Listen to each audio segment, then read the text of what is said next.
बद्रीनाथ बहुत पुरानी बात है। बद्रीनाथ को जाना था तो मुझे ये बताया गया कि जोशी मठ में कोई हमारे भक्त हैं और वो चाहते हैं कि हम उनके घर जाए।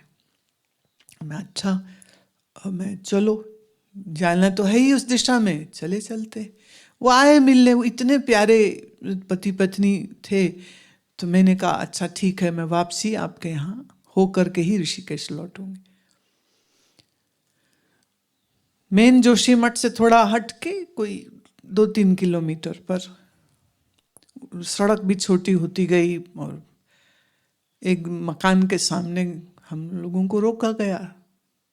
छोटा सा मकान, सामने इतना बड़ा पर्वत हिम से भरा हुआ, बड़ा ही सुंदर। ले गए मुझे भीतर, तो ऐसे सीढ़ी चढ़ के ना, मतलब बहुत छोटा तंग दरवाजा था, उस दरवाजे से अंदर चले जाओ तो फिर ऊंची छत है। तो वहाँ एक कमरा उन्होंने बना रखा था, वहाँ हम लोग सब बैठे हुए।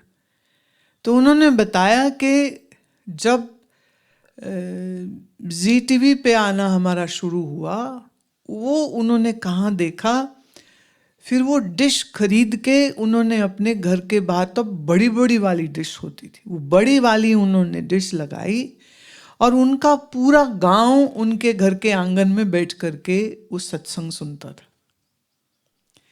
फिर वो बंद हो गया। फिर बाद में जब सोनी पे आया तो फिर वो वही उनके क्रम चलता रहा। तो कई सालों से उनके घर में सत्संग, और वो जब भी आते थे, हमारे यहाँ से तो वीडियो टेप्स होते थे, वो वीडियो टेप ले जाते, तो अपने टाइम फिक्स कर दिया, लोग उनके घर आते, उस टाइम पर सब लोग बैठ के वीडियो से सत्संग सुनते। तो वो खुद ही नहीं जुड़े, उन्होंने पूरे गांव को जोड़ के रखा हुआ था। अब बताओ, अब हमें नहीं पता कौन कहाँ क्या सीख रहा है, कौन कहाँ बैठा है, लेकिन तारें तो सबकी ईश्वर के साथ जुड़ी हैं ना। तो उन्हें पता चल गया। मोबाइल फ़ोन भी तब नहीं थे, उनको कैसे मालूम हो गया कि हम आए हैं, हम तक पहुंच गए।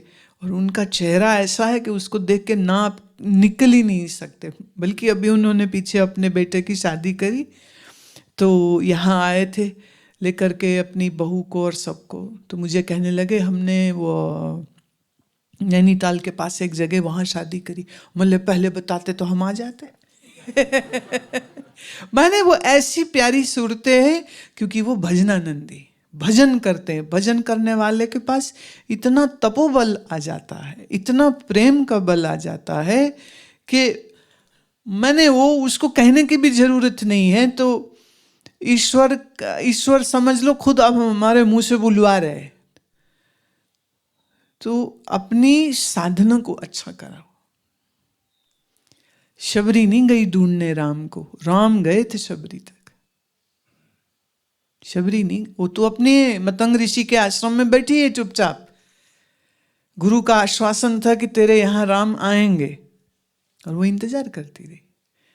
उस जमाने में न फोन, न चिट्ठी, न पत्री, जब तब उसको इतना विश्वास है अपने गुरु के वचन पर कि गुरुदेव ने कहा है तो मेरे उद्धार के लिए राम दर्शन देने स्वयं यहाँ आएंगे। और राम जाते।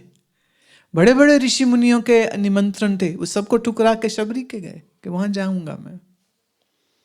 क्यों? शबरी की तपस्या, वो खींच लेती राम को अपनी तरफ। तो शिष्य आप अपनी साधना से बनते हैं,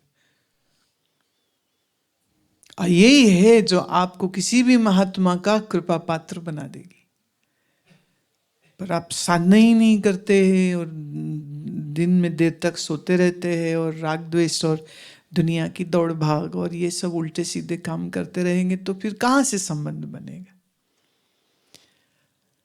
जैसे भगवान के लिए कहा ना, गोविंद भाव भगत का भूखा। जैसे गोविंद भाव का भूखा है, आपके भोजन का नहीं, ऐसे महात्मा भी आपके भाव के भूखे होते हैं।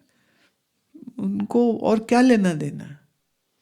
तो ये भाव का ही तो संबंध है ना। कहाँ इतना दूर मैसूर से उठ करके यहाँ, कोई मैंगलोर से उठ के, कोई कलकत्ते से उठ करके यहाँ आते। क्या शिवरात्रि उनके वहाँ नहीं होती? पर उन्हें यहाँ करनी है, प्रेम खींच के यहाँ ले आता है। तो प्रेम का संबंध बड़ा संबंध होता है, और प्रेम का संबंध गहरा होता है आपकी रेगुलर साधना से। सो नियम से साधना को करते रहे।